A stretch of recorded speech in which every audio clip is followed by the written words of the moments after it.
Welcome to SAG Infotech. In this video tutorial, I will tell you how to import the data from Govt Excel. Go to GST Returns, click on GSTR1, select the month, the client, go to Fill Forms, Import and Export, Excel, and select Import from Govt Excel. Select the browse path, the file,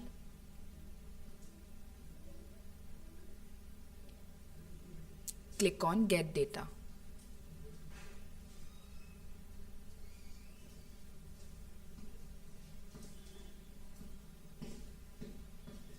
Here you can see the data is imported on a temporary mode.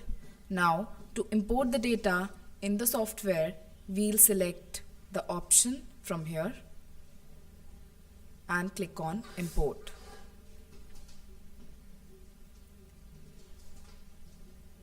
Import is done. This is how you can import the data from Govt Excel through our software. Thank you.